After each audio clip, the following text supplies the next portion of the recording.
mga mig. Ito na po, isahan na po natin ang ating first tutorial vlog sa po. So bago po yan, mag-intro po muna tayo. Go!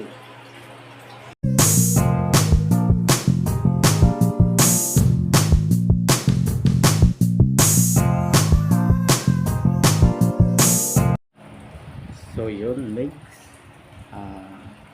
Mag-uumpisa na tayo. Ang gupit pala ng ating kliyente, skinhead.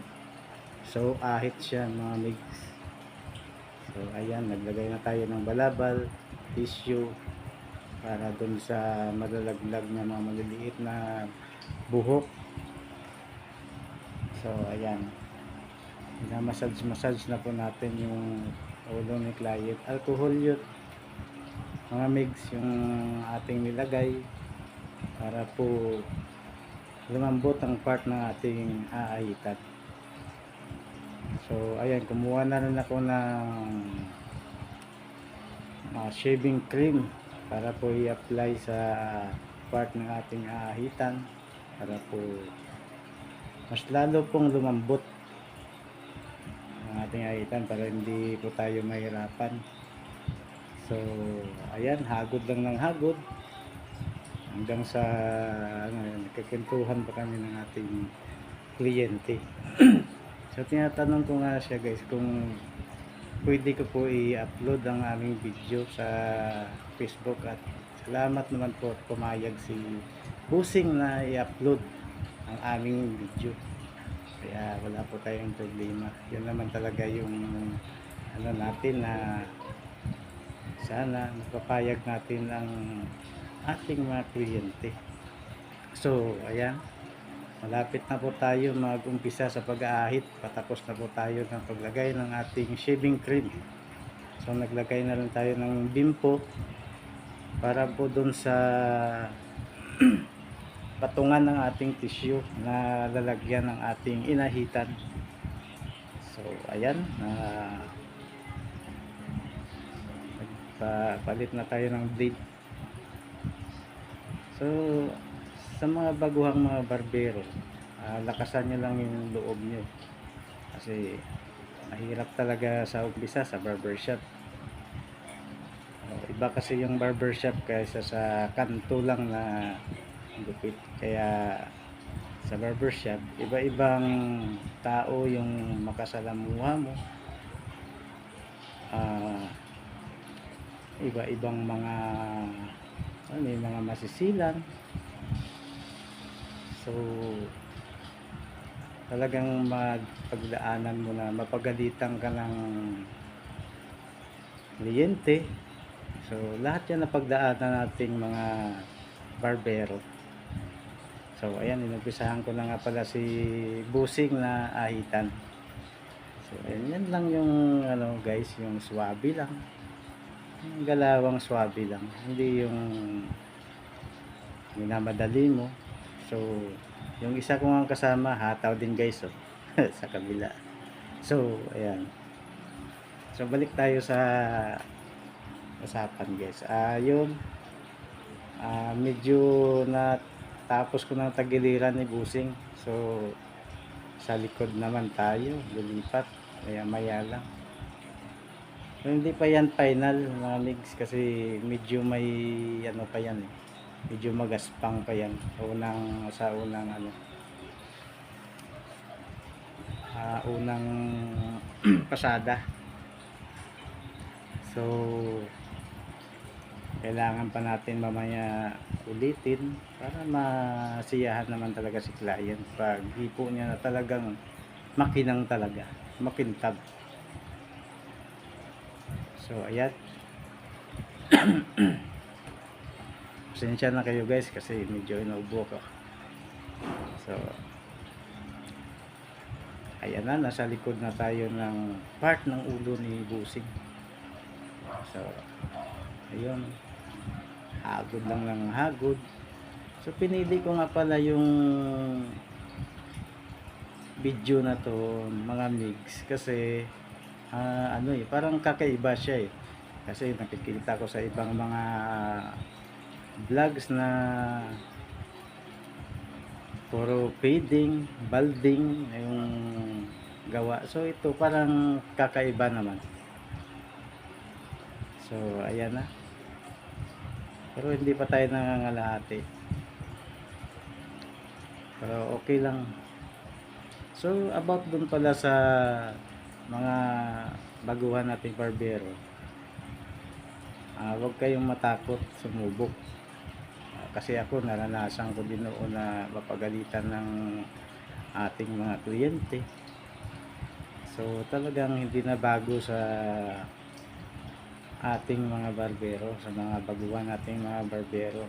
Ay marami din akong kliyente na marunong silang gumupit pero natatakot daw sila na sumabak sa barbershop. Mga migs, huwag kayong matakot na pumasok sa barbershop kasi yung mga kliyente madali lang silang kaibiganin. Kaya nga kaming mga barbero ginagawa namin ang aming makakaya para makuha lang namin yung loob ng ating mga kliyente.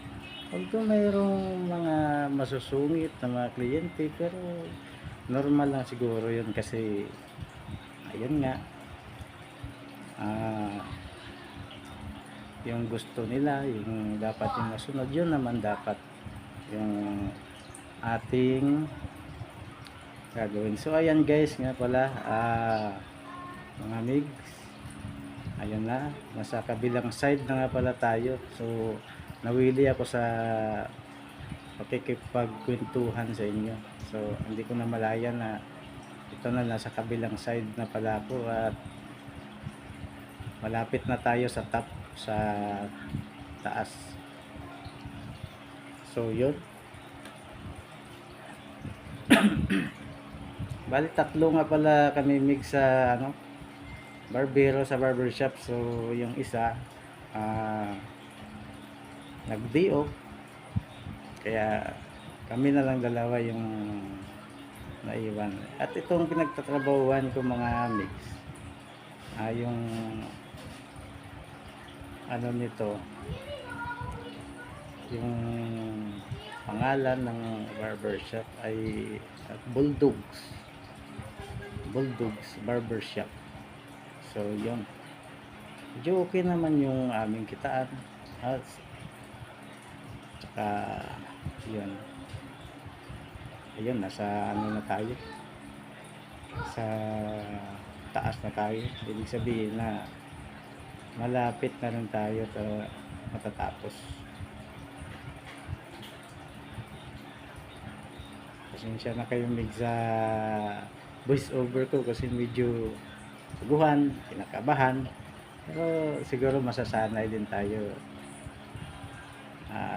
Mga ilang video lang. Maraming salamat nga pala sa mga nag-follow sa akin. Malaking tulong po kayo sa akin.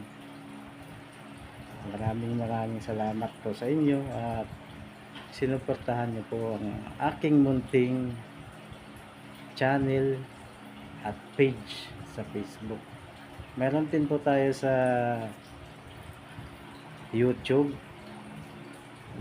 Ganon din po.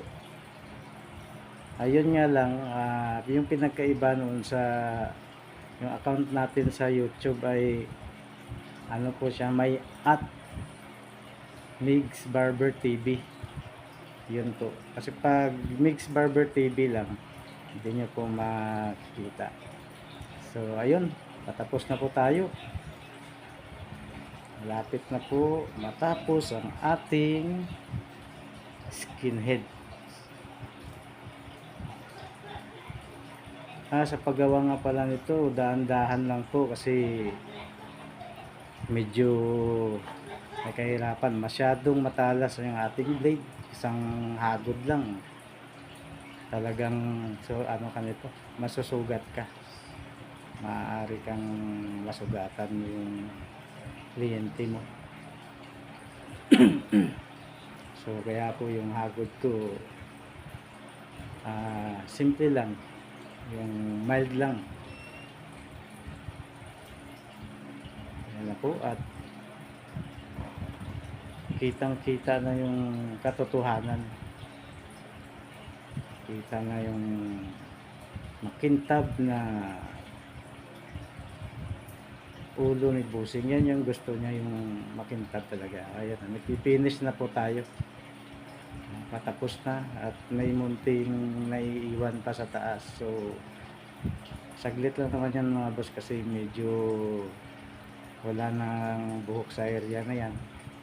So hahagurin na lang po natin yan.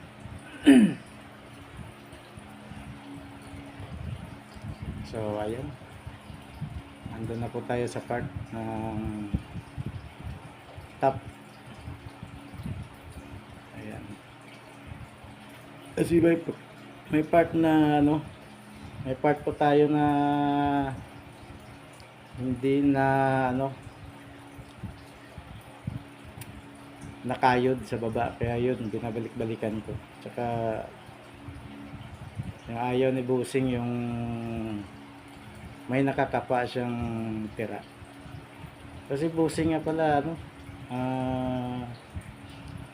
kung gaano ako katagal dito sa barbershop, sa loob siguro ng 10 years. So nauna si Busing sa akin sa ano, yung mga kasamahan ko, mga nagpatayo na, mga nagsarili na, nagsialisan yung iba.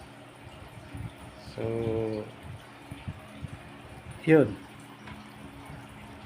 si Busing regular client talaga namin, kaya walang problema. Ayun, nakikita ko pala guys na nasabi ko, ano pala yun, yung ano ng ilaw.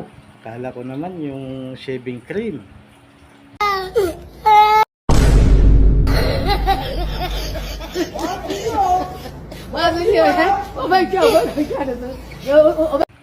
Ang kintab ng ulo ni Busing guys. Napapansin, ayan guys, tapos na po tayo. Maraming salamat sa panonood mga migs. So malapit na tayo matapos. Inaano ko na lang si Busing, inaahitan ko na lang sa likod. So pasensya na muna kayo guys sa voice over ko, kasi medyo nabubulol pa ako. First time na mag vlog, so sorry, pasensya na. Okay, tapos na. So maraming salamat sa lahat, maraming salamat. So ayan na yung finished product natin, yung ayan.